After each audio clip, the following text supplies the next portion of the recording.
ॐ गं गणपतये नमः। ॐ श्री सरस्वत्यै नमः। ॐ श्री गुरुभ्यो नमः।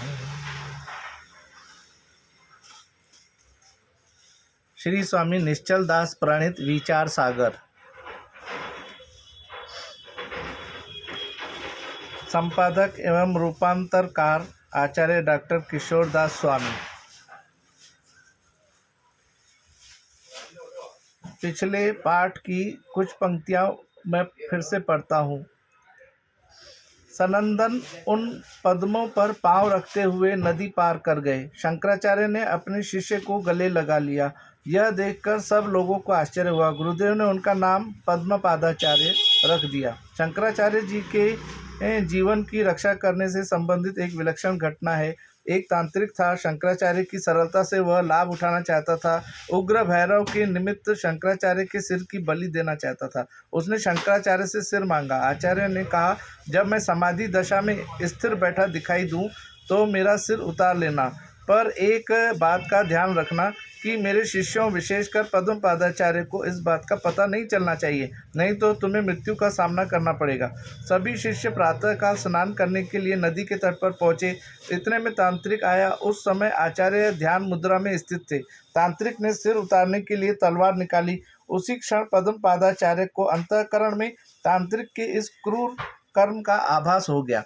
उनमें नरसिंह भगवान का आवेश हो गया और उन्होंने नरसिंह का रूप धारण किया। वे तांत्रिक पर टूट पड़े। अपने नाखूनों और दांतों से उसे चीर दिया और टुकड़े टुकड़े करके फेंक दिया। बाद में वे जोर जोर से सिंह के समान गर्जना करने लगे। उनके सब गुरु भ्राता भाग खड़े हुए। शंकराचार्य की समाधि टूटी। अपने शिष्य की नरसिंहाकृति देखकर उन्हें भी आश्चर्य हुआ।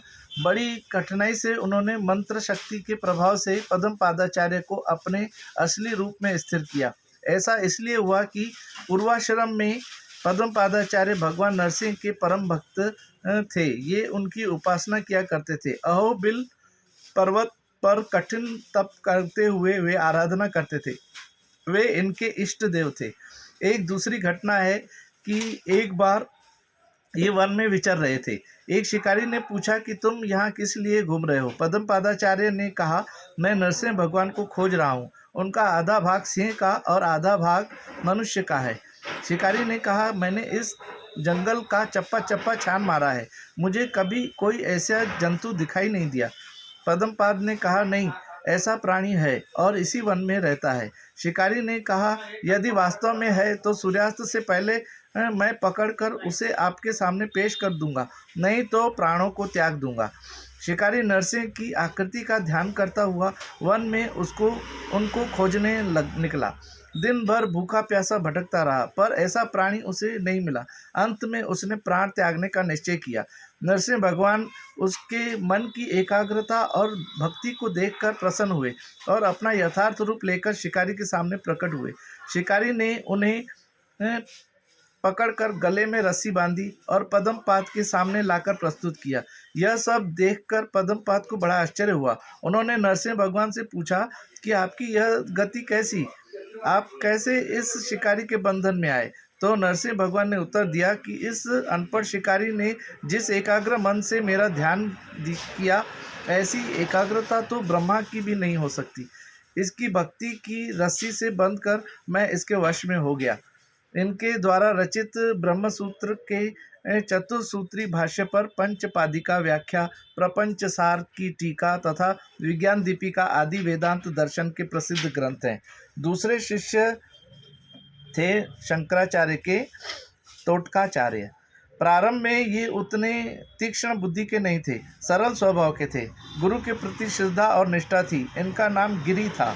गुरु सेवा को विशेष महत्व देते थे। दूसरे गुरु भाइयों के साथ ये भी ब्रह्म विद्या का अध्ययन करते थे। दूसरे शिष्य इनकी खिल्ली उड़ाया करते थे कि यह कितनी स्थूल बुद्धि का है। एक दिन ये गुरु के वस्त्र धोने के लिए नदी तट पर गए। लौटने में कुछ देरी हुई। दूसरे शिष्यों में पढ़ने की उतावली थी। पद्मपादाचार्य ने कहा, आप हमें पढ़ाइए। गिरी का माथा तो पत्थर के समान है, उसके लिए सब समय नष्ट करने की क्या आवश्यकता है। शंकराचार्य ने उन्हें इस बात के लिए सावधान किया कि तुम्हें ऐसे शब्दों का प्रयोग नहीं करना चाहिए। इतने में गिरी लौटे, वस्त्र सुखा दिए, गुरु के चरणों में प्रणाम किया। गुरु ने नेत्रों से नेत्र मिलाए शक्तिपात किया, अपनी प्रतिभा और ज्ञान की उनके मन में स्थापना कर दी।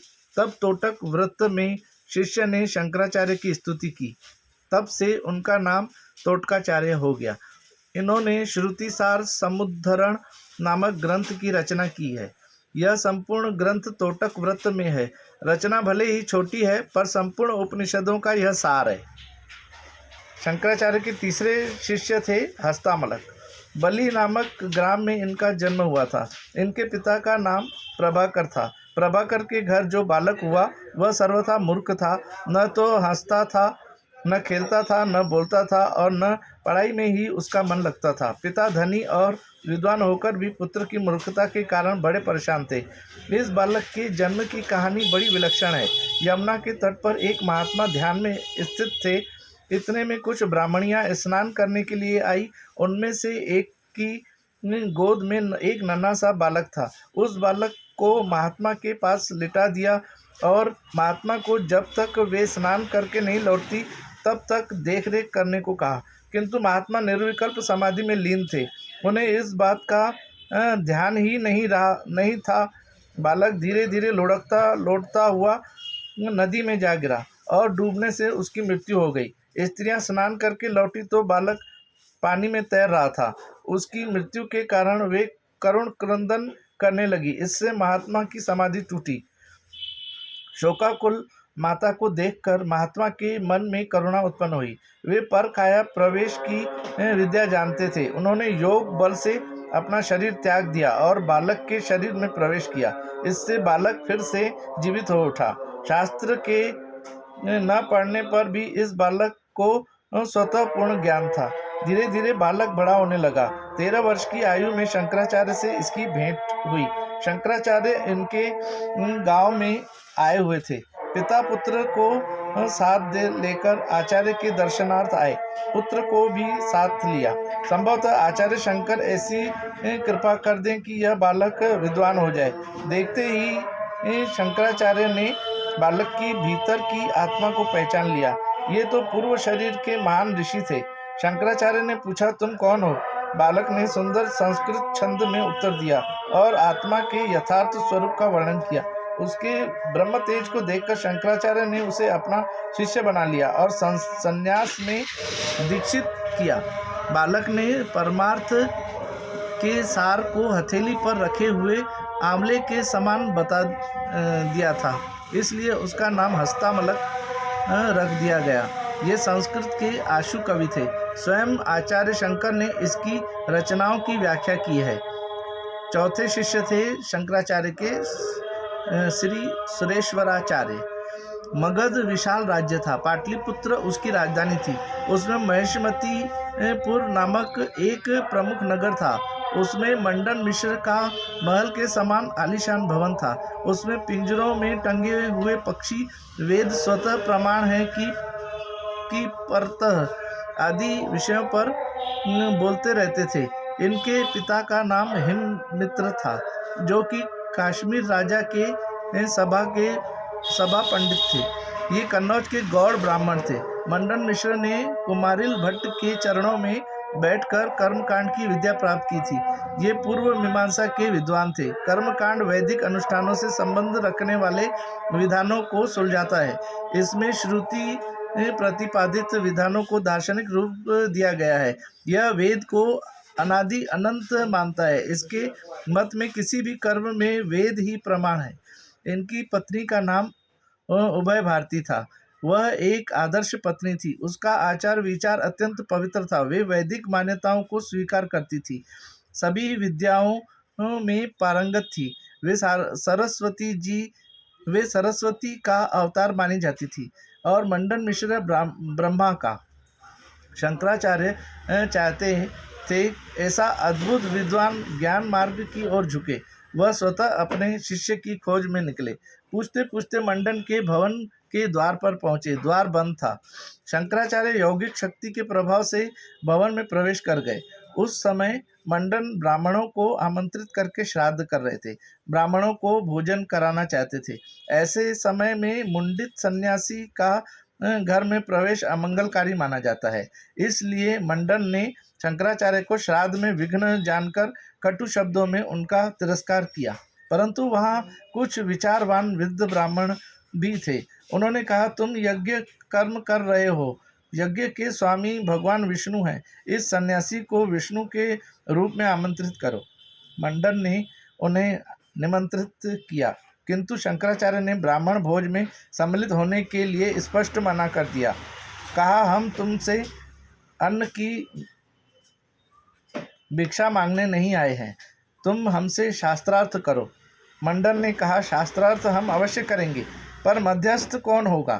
शंकराचार्य ने मंडन की पत्नी को मध्यस्थ नियुक्त किया। वे उसकी योग्यता को जानते थे, पर उभय भारती ने स्वयं आचार्य के लिए और पति के लिए भोजन बनाना था। अतः उन दोनों के गले में एक एक माला डाल दी और कहा, जिसकी माला पहले मुरझा जाए वह परास्त माना जाए। 8 दिनों तक शास्त्रार्थ चला। मंडन की माला मुरझा गई। वे बड़ी विनम्रता से शंकराचार्य के शिष्य बन गए। उधर उभय भारती ने कहा कि मैं पति की अर्धांगिनी हूँ, आपने केवल आधे भाग को परास्त किया है, अब मुझसे शास्त्रार्थ करिए। तब शंकराचार्य उससे शास्त्रार्थ करने को तत्पर हुए तो उसने गृहस्थ धर्म के आनंद के संबंध में प्रश्न किया। शंकराचार्य को गृहस्थ के आनंद का अनुभव नहीं था। भारती से कुछ समय मांगा और राजा अमरुक की काया में प्रवेश करके उस सुख का अनुभव किया। फिर शिष्यों ने कहा कि आप किस कीचड़ में फंस गए। पुनः अपने शरीर में प्रविष्ट होकर उभय भारती को बताया कि विषयानंद क्षणिक और तुच्छ है, ऐसा कोई सुख भोग नहीं जिसके पीछे दुख और रोग न हो। अतः ब्रह्मानंद सर्वोत्तम सुख है। ये आयु में बड़े थे, जबकि गुरु शिष्य से बड़े होते हैं। इनके जीवन में प्राचीन भारतीय परंपरा के अनुसार शिष्यों की विनम्रता और स्वतंत्र चिंतन के गुण पाए जाते हैं। पहले इनका नाम मंडन मिश्र था। शंकराचार्य ने इनका नाम सुरेश्वराचार्य रखा और इन्हें शारदा मठ का अधिपति नियुक्त किया। इनके कार्यकाल में भव्य परंपरा का विकास हुआ। सुरेश्वराचार्य वेदांत दर्शन के इतिहास में वार्तिककार के रूप में विख्यात हैं। इनकी कृतियों में पंचीकरण वार्तिक, तैत्तिरीयोपनिषद, भाष्य वार्तिक, दक्षिणामूर्ति स्तोत्र वार्तिक, नैष्कर्म्य सिद्धि आदि ग्रंथ प्रसिद्ध हैं। पांचवा सर्वज्ञात्म मुनि। पांचवें शिष्य शंकराचार्य के थे सर्वज्ञात्म मुनि। ये सुरेश्वराचार्य के शिष्य थे। इन्होंने ब्रह्मसूत्र शांकर भाष्य के आधार पर संक्षेप शारीरिक नाम से एक उत्तम ग्रंथ लिखा है। इसकी सुबोधिनी, तत्वबोधिनी, सार संग्रह, अन्वयार्थ प्रकाशिका आदि प्रधान टीकाएं हैं। छठवें हैं वाचस्पति मिश्र। इन्होंने एक वैशेषिक दर्शन को छोड़कर प्राय सभी मुख्य दर्शनों पर टीकाएं लिखी है। वेदांत दर्शन में भामती सर्वाधिक प्रसिद्ध है। इसके अतिरिक्त ब्रह्म सिद्धि की टीका, ब्रह्म तत्व समीक्षा भी है। इनकी दार्शनिक भाषा अमृत के समान मधुर एवं मनोहारिणी है। सातवीं विमुक्तात्मा। ये अव्यक्तात्मा के शिष्य प्रसिद्ध टीकाकार तथा अद्वैत सिद्धांत के अनुयायी थे। इनकी कृतियों में इष्ट सिद्धि वेदांत दर्शन का एक अपूर्व ग्रंथ है। इन्होंने ब्रह्मसूत्र भाष्य पर विद्याश्री तथा नैष्कर्म्य सिद्धि पर चंद्रिका टीका भी लिखी है। आठवें प्रकाशात्म यति। इन्होंने शारीरिक भाष्य पर न्याय संग्रह तथा वेदांत का एक स्वतंत्र ग्रंथ शब्द निर्णय के नाम से लिखा है। इसके अतिरिक्त इन्होंने पद्मपादाचार्य की पंचपादिका पर विवरण नामक अत्यंत सुंदर व्याख्या ग्रंथ की रचना की है। 9वें हैं श्री हर्ष। इन्होंने गंगा तट पर मणिमंत्र की आराधना करके अलौकिक प्रतिभा प्राप्त की थी। इनके खंडन खंड खाद्य तथा नैषध चरित जगत विख्यात ग्रंथ हैं। वाचस्पति मिश्र ने खंडन खंड खाद्य का खंडन करने के लिए एक खंडनोद्धार ग्रंथ लिखा, पर इससे उसका महत्व कम नहीं हुआ। 10वें रामाद्वय। ये अद्वयाश्रम के शिष्य थे। इन्होंने ब्रह्मसूत्र के प्रथम 4 अध्यायों पर वेदांत कौमुदी नामक ग्रंथ की रचना की थी, जो अभी प्रकाशित नहीं हो पाया, परंतु मूल रूप में यह ग्रंथ उपलब्ध होता है। 11वें अद्वैतानंद। ये रामानंद तीर्थ के शिष्य थे। इन्होंने शारीरिक भाष्य पर ब्रह्म विद्या भरण नामक ऐसा ग्रंथ लिखा कि उसी से ये अमर हो गए। ग्रंथ वस्तुतः ब्रह्म विद्या को प्रकाशित करने वाला आभूषण है। यह कुंभकोणम दक्षिण से प्रकाशित हुआ है। 12वें हैं आनंद बोध भट्टारक। आनंद बोध भट्टारक ये सन्यासी महात्मा आत्मवास 12वीं शताब्दी के शिष्य थे। इनकी प्रसिद्ध पुस्तक है न्याय मकरंद। विशेषकर चित्सुखाचार्य की टीका से इसका महत्व और भी बढ़ गया है। इसके अतिरिक्त इन्होंने न्याय दीपावली, प्रमाण रत्नमाला आदि ग्रंथ भी लिखे हैं। 13वें चित्सुखाचार्य। अद्वैत वेदांत की प्रसिद्ध पुस्तक तत्व प्रदीपिका चित्सुखी के निर्माता हैं। इनका समय 12वीं शताब्दी माना जाता है। इनके गुरु ज्ञानोत्तम भी वेदांत के प्रसिद्ध आचार्य थे। चित्सुख की भाव प्रकाशिका, शारीरिक भाष्य की टीका, ब्रह्म सिद्धि की अभिप्राय प्रकाशिका टीका आदि भी वेदांत की सर्वमान्य टीकाएं हैं। 14वें थे अमलानंद। ये अनुभवानंद के शिष्य थे। इनका आविर्भाव काल 13वीं सदी का उत्तरार्ध है। इन्होंने वाचस्पति मिश्र की भामती पर वेदांत कल्पतरु नाम की टीका लिखी है तथा इसके अतिरिक्त ब्रह्मसूत्र के अर्थ को यथार्थ रूप से समझाने वाले शास्त्र दर्पण नामक एक स्वतंत्र वृत्ति ग्रंथ का भी निर्माण किया है। 15वें अखंडानंद। इनके गुरु का नाम आनंद गिरी था। इनका पंचपादिका विवरण पर लिखा हुआ तत्वदीपन नामक निबंध नितांत प्रसिद्ध है। भामटी पर ऋजु प्रकाशिका टीका इन्हीं की देन है। 16वें विद्यारण्य। इनकी स्थिति के विषय में शिलालेखों के आधार पर 3 मत प्रचलित हैं: 13 शतक, 33 शतक और 11 शतक। इनके पूर्वाश्रम का नाम मध्वाचार्य था और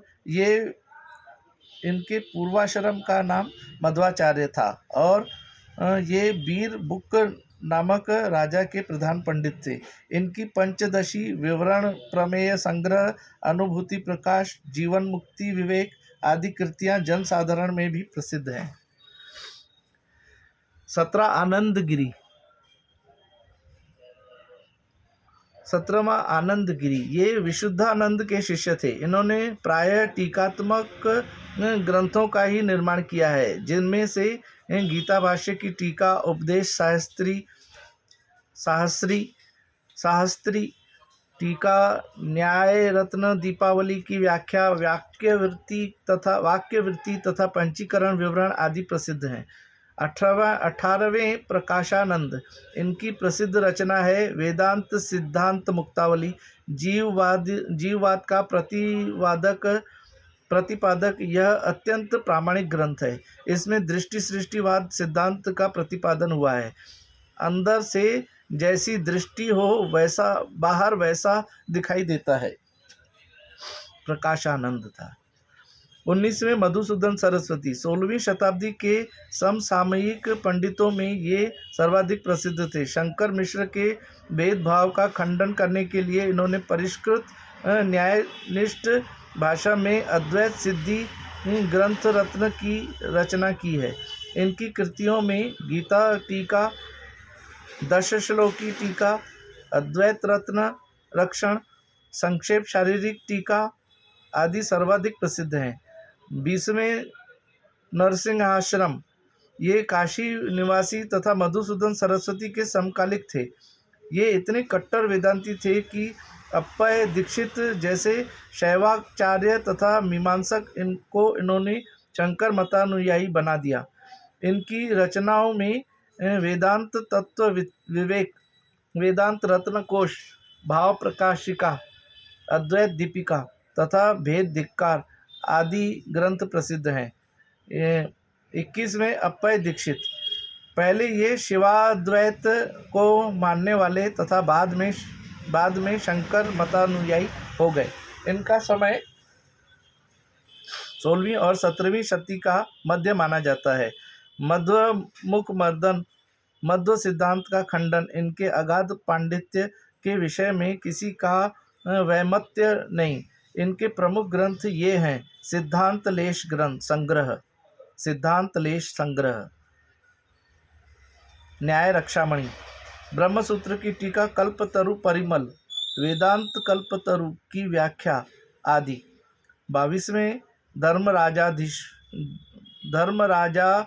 ध्वरीन्द्र, ये वेलांगुडी निवासी वेंकटनाथ के शिष्य, प्रौढ़ नैयायिक तथा वेदांत परिभाषा नामक प्रक्रिया ग्रंथ के निर्माता हैं। 23वें ब्रह्मानंद तथा नारायण तीर्थ, ये दोनों काशी निवासी थे। सिद्धांत बिंदु पर इनकी लघु व्याख्या और न्याय रत्नावली नाम की 2 टीकाएं हैं। ब्रह्मानंद ने ब्रह्मसूत्र पर मुक्तावली तथा अद्वैत सिद्धि पर अद्वैत चंद्रिका टीकाएं भी लिखी हैं। 24वें हैं गोविंदानंद की प्रसिद्ध रचना शांकर भाष्य पर रत्न प्रभा टीका है। इन्होंने अपनी कृतियों में नरसिंहाश्रम के वचन उद्धृत किए हैं, अतः इनका समय 17वीं शताब्दी है। ये गोपाल सरस्वती के शिष्य थे। 25वें सदानंद, कश्मीर निवासी सदानंद जी की अद्वैत ब्रह्म सिद्धि प्रकाशित तथा ईश्वरवाद, स्वरूप निर्णय, ये अप्रकाशित रचनाएं हैं। 26वें स्वामी अमरदास जी उदासीन संप्रदाय में दीक्षित तथा प्रौढ़ अद्वैत वेदांती थे। काशी 2/249, भदैनी में, जहाँ की आजकल श्री साधु बेला आश्रम है, रहकर उपनिषदों पर सरलार्थ टीका लिखी थी, जो अत्यंत महत्वपूर्ण है। इसके अतिरिक्त रामकृष्ण की वेदांत शिखामणि टीका पर आपकी मणिप्रभा व्याख्या बहुत ही प्रसिद्ध है। 27वें वैदिक मुनि स्वामी हरिप्रसाद जी भी अद्वैत वेदांत के प्रसिद्ध विद्वान थे। इन्होंने संपूर्ण भारत की यात्रा में वेदांत के व्याख्यानों द्वारा अपनी विद्वता का परिचय दिया था। आपकी सब दर्शनों पर लिखी हुई वृत्ति आध्यात्मिक जिज्ञासु मानव के लिए नितांत उपादेय है। 28वें श्री स्वामी योगींद्रानंद जी, आप उदासीन संप्रदाय में दीक्षित, न्याय, मीमांसा, व्याकरण, वेदांत विषयों के धुरंधर विद्वान थे। कुछ वर्ष नालंदा विश्वविद्यालय बिहार में रहकर आपने प्राचार्य पद पर कार्य किया था। आप बौद्ध दर्शन के पूर्ण ज्ञाता थे। आपके गुरुदेव का नाम ऋषि राम था, जो कि वीतराग विरक्त महात्मा थे। फाजिल का बंगला, वो कुसुम सेल्स से आए थे। कुसुम सेल्स, हाँ हाँ बोलो। वो माल मंगाए थे ना आपने?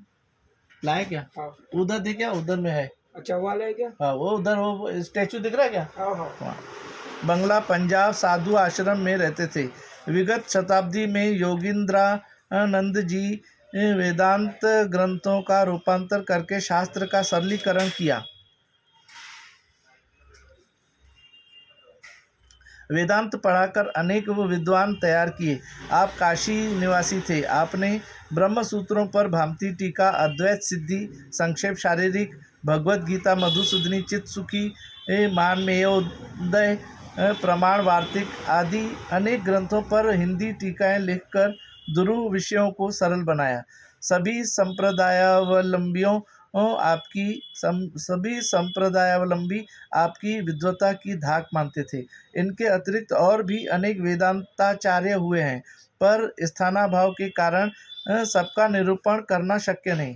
वेदांत दर्शन एक विशाल समुद्र के समान है। समय समय पर इसमें से अनेक वाद रूपी रत्नों का आविर्भाव हुआ है।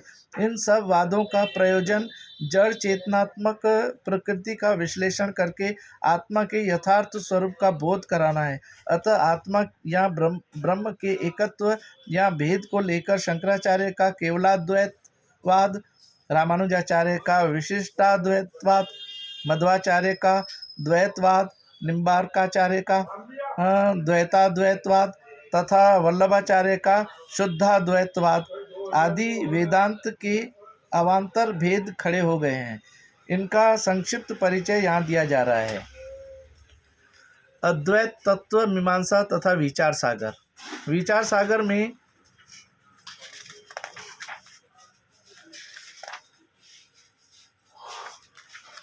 अद्वैत तत्व मीमांसा तथा विचार सागर। विचार सागर में शंकराचार्य सम्मत केवलाद्वैतवाद के सिद्धांतों का ही प्रतिपादन किया गया है। शास्त्रीय प्रमाणों के द्वारा निर्गुण ब्रह्म का निरूपण करके केवल अद्वैतवाद को ही नहीं अपनाया, अपितु भ्रांत अद्वैतवाद का खंडन भी कर दिखाया है।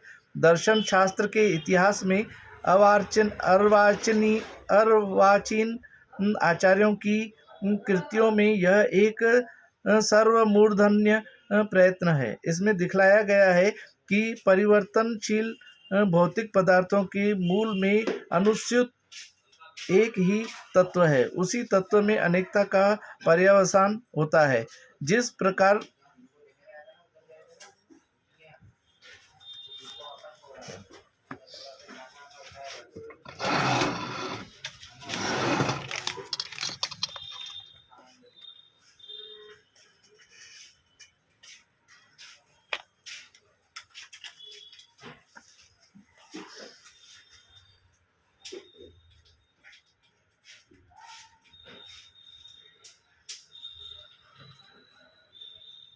इसमें दिखलाया गया है कि परिवर्तनशील भौतिक पदार्थों के मूल में अनुस्यूत एक ही तत्व है। उसी तत्व में अनेकता का पर्यवसान होता है। जिस प्रकार परिणतिशील ब्रह्मांड के मूल में कोई अपरिवर्तनशील सत्ता वर्तमान है, उसी प्रकार देह और इंद्रियों के भीतर भी अद्वितीय नित्य सत्ता का सद्भाव है। ब्रह्मांड को नियंत्रित करने वाली सत्ता ब्रह्म कहलाती है और शरीर को नियंत्रित करने वाली सत्ता चेतन जीव है। शरीर और ब्रह्मांड की भेद प्रतीति अविद्या के कारण है। वस्तुतः सब कुछ एक है। ब्रह्म तत्व। अद्वैत वेदांत के सिद्धांत से ब्रह्म ही सद्वस्तु है और इसके अतिरिक्त समस्त जगत मिथ्या है। ब्रह्म उसे इसलिए कहते हैं कि वह सर्वव्यापक है। वही सर्वत्र अपने चैतन्य रूप से अवभासित होता है। उसी के द्वारा संपूर्ण लोक और प्राणी नियंत्रित होते हैं। वह सत्व प्रधान माया की उपाधि से संसार का निमित्त कारण बनता है और तमः प्रधान माया की उपाधि से उपादान कारण होता है। वह सूर्य के समान संपूर्ण वस्तुओं का प्रकाशक है। अणु, महत, ह्रस्व, दीर्घ आदि परिमाण उसमें नहीं। सर्वदा वह एक रस होकर अपनी मर्यादा में ही रहता है। वह एक अद्वितीय तथा निर्गुण है। उसकी निर्गुणता में अशब्दम, स्पर्शमरूपमव्ययम आदि श्रुतियाँ ही प्रमाण हैं। इन समस्त श्रुतियों का पर्यवसान उस निर्गुण ब्रह्म का प्रतिपादन करने में ही है, क्योंकि वही एक पारमार्थिक सद्वस्तु है। व्यावहारिक रूप से संसार का अस्तित्व स्वीकार कर लेने पर भी विनाशी होने से वह अपारमार्थिक ही है।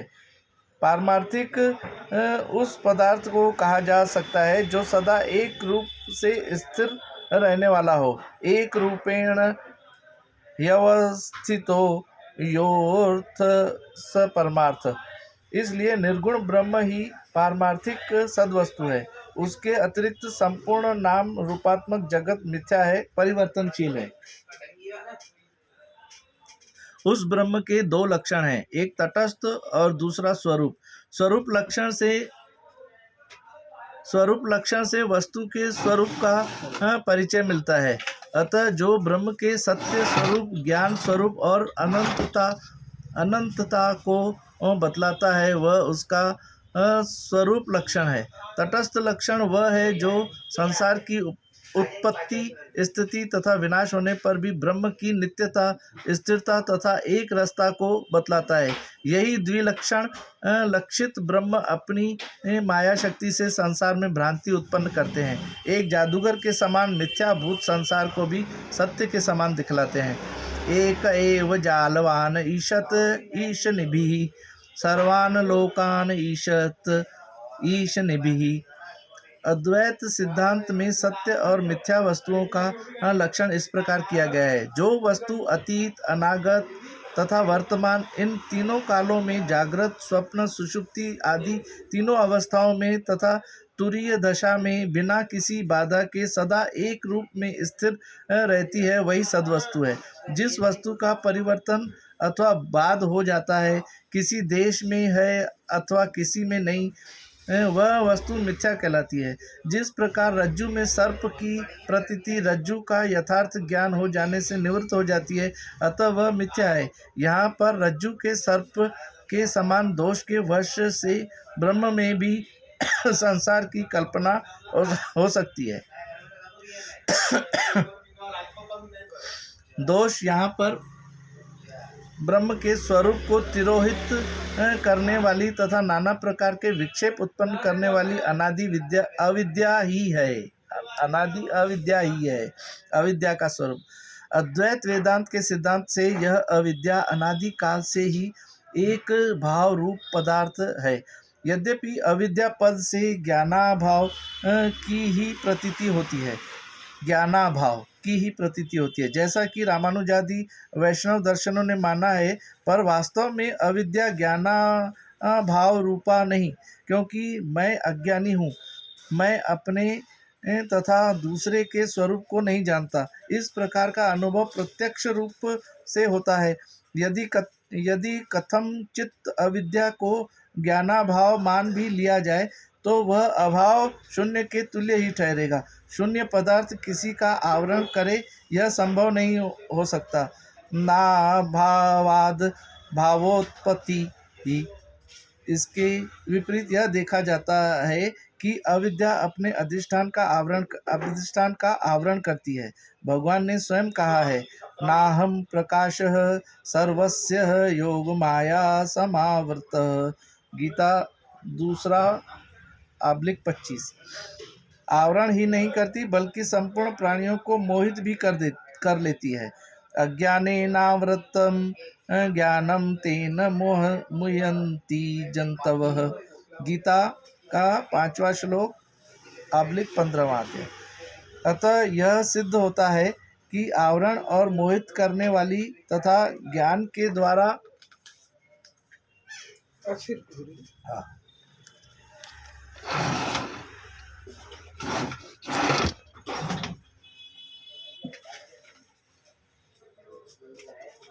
ये उधर दे दो, उधर दे दो।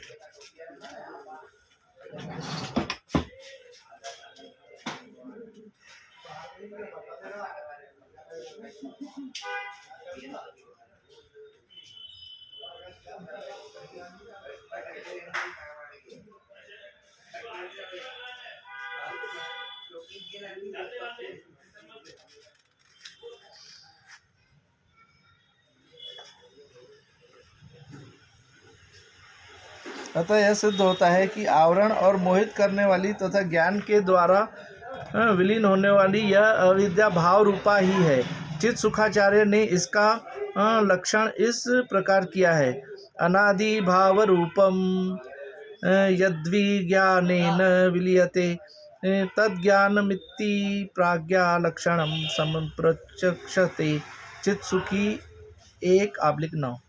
यहाँ पर अविद्या को भाव रूप मानने का यह अर्थ नहीं कि इसमें अद्वैतवाद भंग हो जाएगा और अविद्या दूसरे तत्व के रूप में ब्रह्म के समकक्ष खड़ी हो जाएगी, अपितु वह ब्रह्म की शक्ति रूप में ही मानी जाएगी।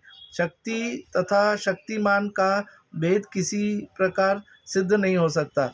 लोक में यह नहीं देखा जाता कि गोपाल नामक व्यक्ति की शक्ति उससे भिन्न है। फिर ब्रह्म और अविद्या नामक दो तत्वों की कल्पना करना न्याय संगत कैसे हो सकता है। अतः पंचदशीकार ने कहा है, सर्वथा शक्ति मात्रस्य न पृथक गणना किंचित। दूसरा / 53। अब शंका होती है कि यदि अज्ञान स्वरूपा माया शक्ति ब्रह्म से भिन्न नहीं और उसी के एक कोने में निवास करती है, तो ज्ञान स्वरूप ब्रह्म उसका विनाश क्यों नहीं कर देता। इसका वेदांतियों ने यही उत्तर दिया है कि जिस प्रकार सूर्य के सामने किसी प्रकार का भेद नहीं, वह अमृत लता और विश्ववल्लरी को समान रूप से पल्लवित एवं पुष्पित करता है, रुई आदि कोमल पदार्थों को भी अपनी किरणें प्रदान कर निरंतर विकसित ही किया करता है, किंतु यदि सूर्य की उन्हीं किरणों को आतशी शीशे के द्वारा रुई के सामने कर दिया जाए तो वे उस रुई को जलाकर भस्म कर देती है। यही दशा यहाँ पर उस ब्रह्म की है। अविद्या का अधिपति होते हुए भी ब्रह्म अपने ज्ञान के आकार में परिणत अंतःकरण की वृत्ति से ही अविद्या का विनाश कर सकता है। अतः इसके अतिरिक्त अपने स्वरूप से वह अविद्या का कोई अनिष्ट नहीं करता। इससे ज्ञान और अज्ञान का क्रमशः प्रकाश और अंधकार के समान विरोध होने से ज्ञान स्वरूप ब्रह्म में अज्ञान रूपा अविद्या किस प्रकार आश्रय करती है इत्यादि शंकाओं का समाधान स्वतः हो जाता है। माया और अविद्या में भेद।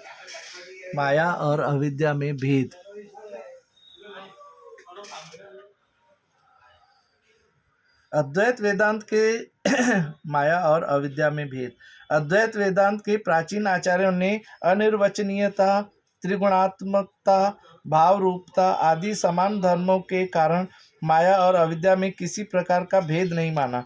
इनके मत में श्रुति, स्मृति और भाष्य आदि में सर्वत्र माया और अविद्या समान रूप से ही लक्षित हुई है। जैसे भूयश्चान्ते विश्व माया निवृत्ति ही, इस श्रुति में विवेक ज्ञान के द्वारा निवृत्त होने वाली अविद्या में ही माया शब्द का प्रयोग हुआ है। दूसरी बात, यदि किसी एक ही वस्तु में उपाधि भेद से कल्पित भेद मान भी लिया जाए तो लोक व्यवहार में किसी प्रकार का विरोध उपस्थित नहीं होता। यथा संपूर्ण जगत का कारण होने से यह माया प्रकृति कहलाती है, असाध्य कार्य की साधिका होने से माया कहलाती है तथा विद्या की विरोधिनी होने से अविद्या कहलाती है। इसलिए माया और अविद्या का पर्यायवाची होना युक्ति संगत ही ठहरता है। परंतु अर्वाचीन आचार्यों के मत से माया और अविद्या में कुछ भेद माना गया है। इनकी दृष्टि से शुद्ध सत्व प्रधान माया तथा मलिन सत्व प्रधान अविद्या है। सत्वशुद्धय विशुद्धिभ्या माया विद्ये च ते मते। पंचदशी। माया से समन्वित होकर ब्रह्म ईश्वर भाव को प्राप्त हो जाता है, परंतु ईश्वर होकर भी वह अपने स्वरूप को नहीं भूलता। अविद्या जिसे आवृत करती है वह जीव बन जाता है तथा अपने स्वरूप का ज्ञान उसे नहीं रहता। अथवा समष्टि प्रकृति को माया तथा व्यष्टि प्रकृति को अविद्या कह सकते हैं।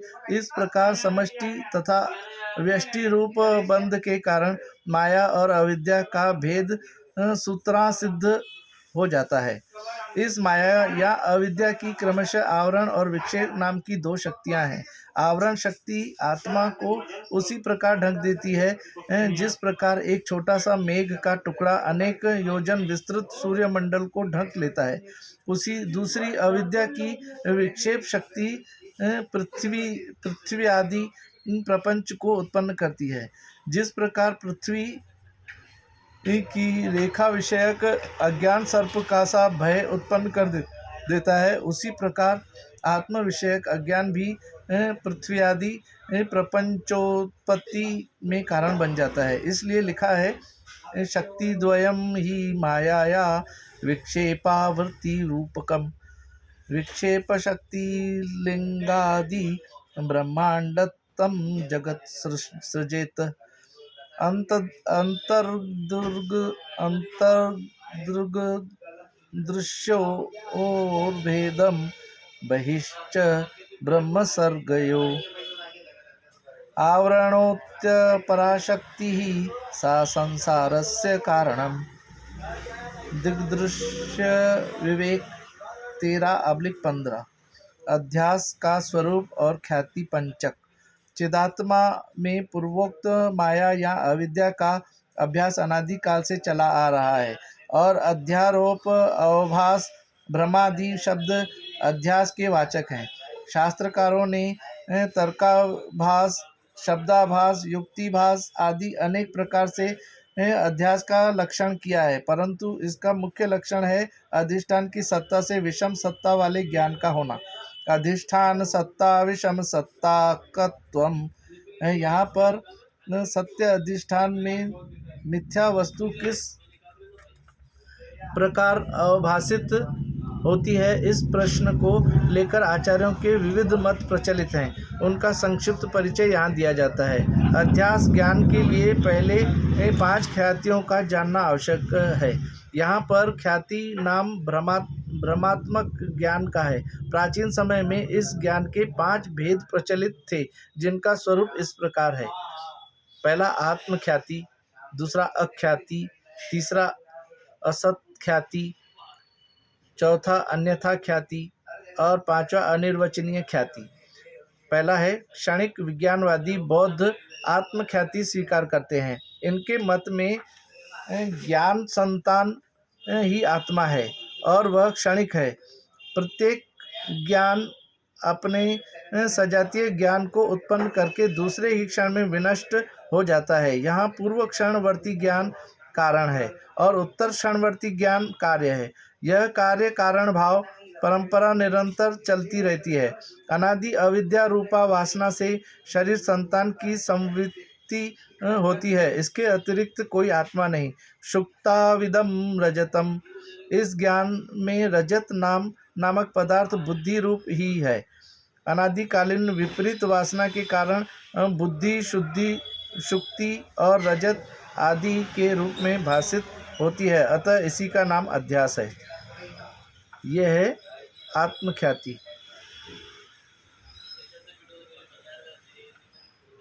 दूसरा अख्याति के बारे में कल विवेचन करेंगे, कल बताएंगे।